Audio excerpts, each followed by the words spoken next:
Yeah, Homer led the league in tackles with 85. The deep ball for Darius Prince, and Philadelphia's on the board first.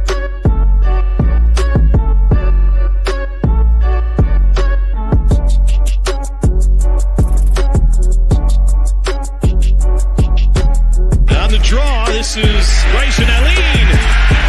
And Allen weaving his way all the way down to the 22. 10-yard line, 5. Mayfield, Dancy, all around. Throw it as far as he can throw it. Jump ball coming. Crazy stuff. Not this time. And you want to be a wide receiver. You're going to have to take a little bit of a hit like that as Brown got him in that shoulder, but watch. Those are teeth. Do we have a dentist on staff here?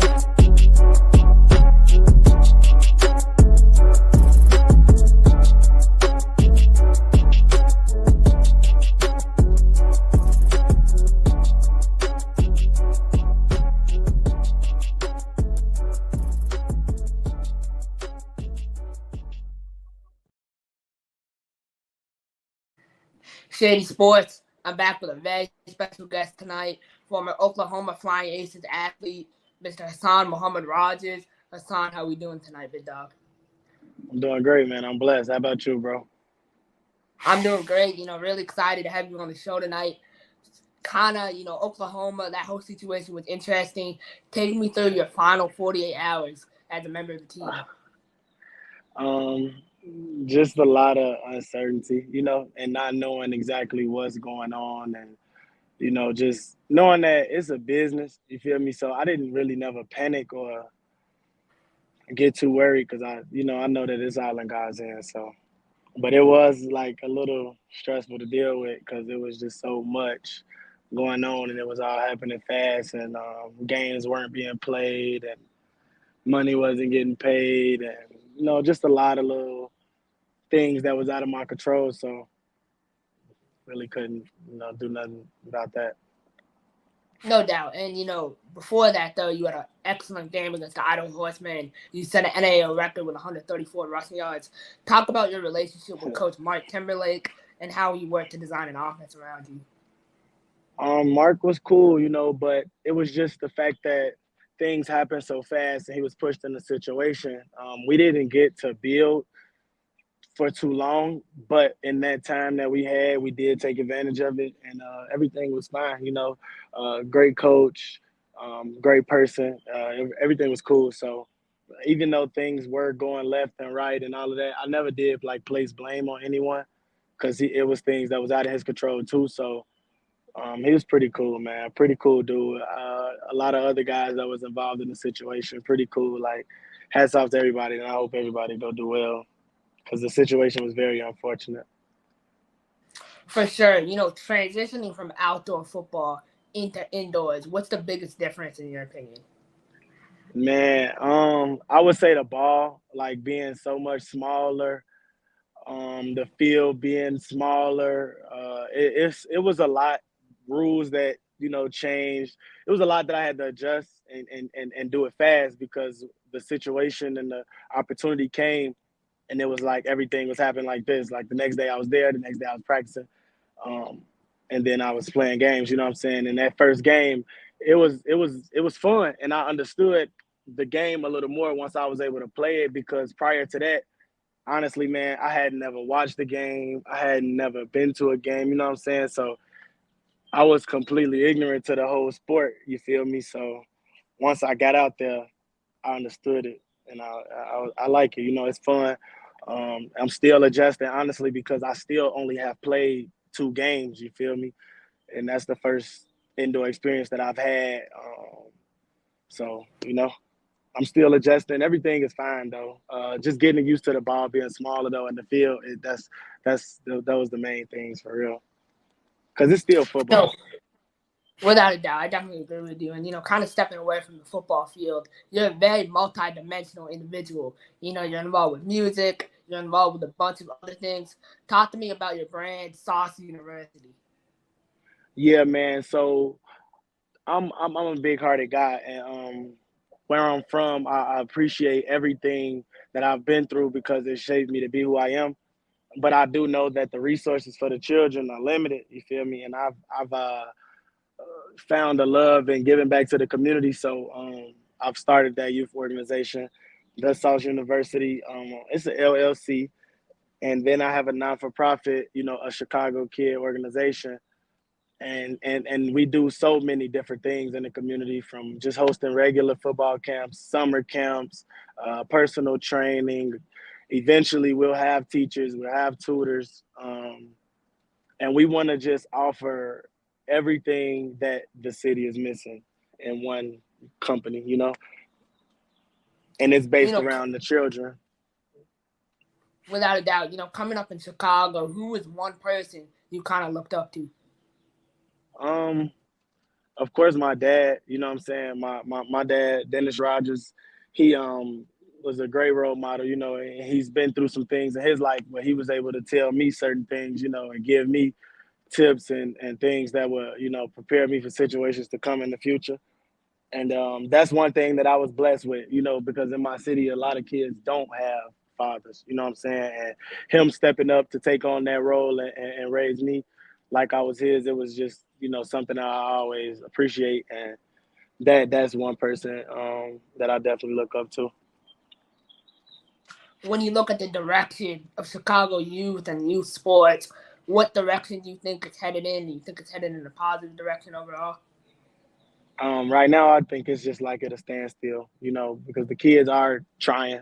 I do think that with the help of some powerful people from the city of Chicago, if they were to be able to come together and really, game plan the situation and give the kids everything that they need, I think it would be so much better. And the talent that's in the city, man, is crazy. So these kids are losing opportunities to change their lives and their family lives because the leaders in the city are really lacking. So, When you were in high school, you had a ton of success playing quarterback. Talk to me about that high school success and how you remained humble and kind of chasing your goals at a young age. um, high school was great, man.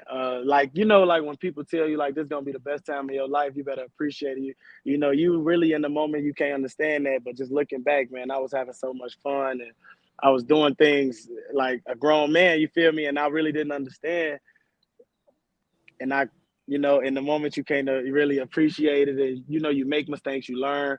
So, but high school was great, bro. From day one, being on that campus, I knew that I could be the starting quarterback at that school and make some changes.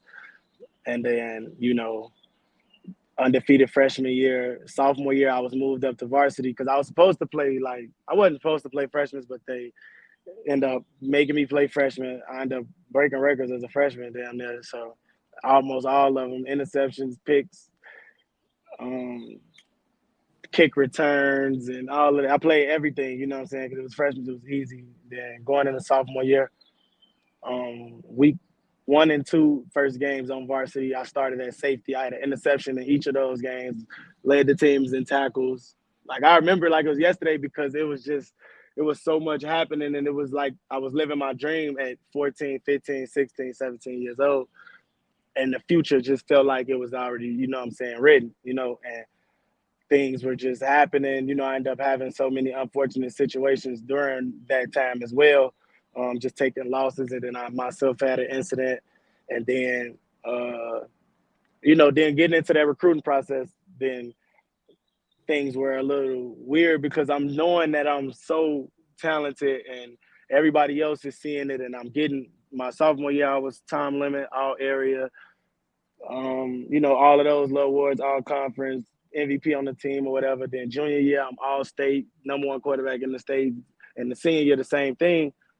And the offers were late coming, and I'm not understanding that process because, me and growing up around the people I ain't have nobody that been in this situation before. You know what I'm saying? So I didn't have that guidance and nobody with the knowledge to really guide me in that process. So, but it was amazing, and I was blessed. I went to Illinois State University on a full ride scholarship, bro. And, and we've been pushing since. But everything has been happening in God's will. So just remembering that and keeping faith and just pushing, bro. It's been great, bro. What's one thing you wish you would have known going into that college recruiting process?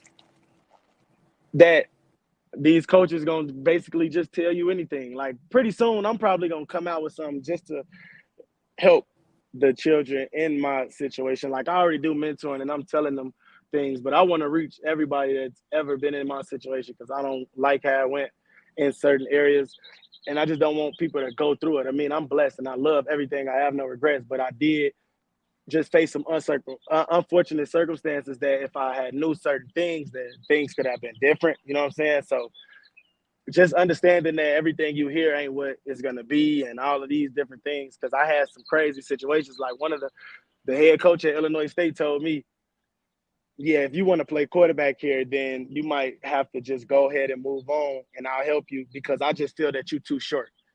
When you offer me in person after you watch me throw, and I haven't got no shorter, you know what I'm saying? So it's like, man, cut it out.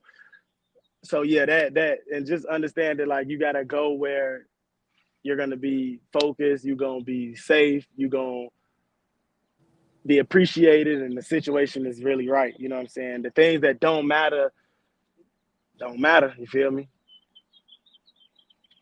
When you look at college football now with NIL, transfer portal, what's your thoughts on all of that, and how would you utilize that if you were still in college? Man. You know what I'm saying? That's all I can say. It's beautiful. It's beautiful, and I'm happy for the younger generation. And I feel like just all of the work that the people have put in before them and things like that is finally getting appreciated. You know what I'm saying? And you know, it's gonna be a great thing. I feel like these kids are putting their bodies on the line, and that should be appreciated, man. And these colleges are making billions, for real, like billions. So even the money that they're giving out and the NIL money is like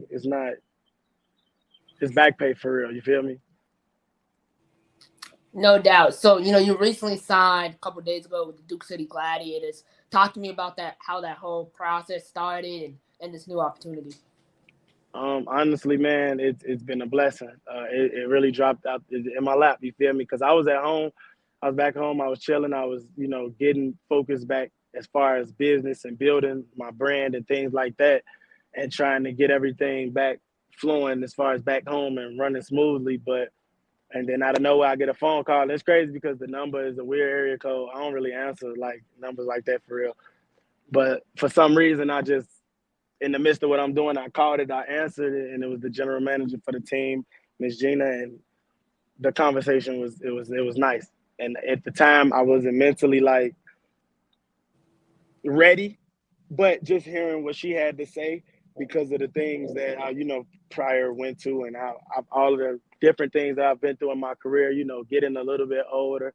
I'm not old, but I'm getting older, and I'm having aspirations for wanting more and not knowing if uncertainties with all of the things that's going on. I had to sit back, hit that reset button, and then at the right time, I got that call. Man, it's been great since I've been here. I'm here playing quarterback. Right now, I'm 2 days in, so there's no telling what the weekend would bring. But I do know when I get my opportunities, it's gonna be fun. The last time I was on the field, I felt like myself, even though it's been a year off. I didn't feel like I missed a beat. Being fortunate enough to break that record, and then the game before that, I played defense and led the team in tackles and all-purpose yards. So it was great, man. And I'm here now, and I'm excited being in Mexico for the first time, or New Mexico. You know what I'm saying? It's amazing. Hasan, I really appreciate your time. My final question for you is, where do you see Saucy University in the next 3 to 5 years? Man, on top. We on top. I'm sitting back, I'm planning, I'm plotting, and I'm ready to take off, man. But, without God, none of these things are possible. The support system that I'm building and that I've had already, it's amazing and it's important. So once we all on the same page and we pushing in the right direction, man, there's no limit. The sky's the limit. So I appreciate you, bro, recognizing me and the hard work that I'm, putting in and having me here on your platform. And I appreciate that, bro. Everything is going to work out. Everything you want, you're going to get to, bro. For sure. I'm a game changer.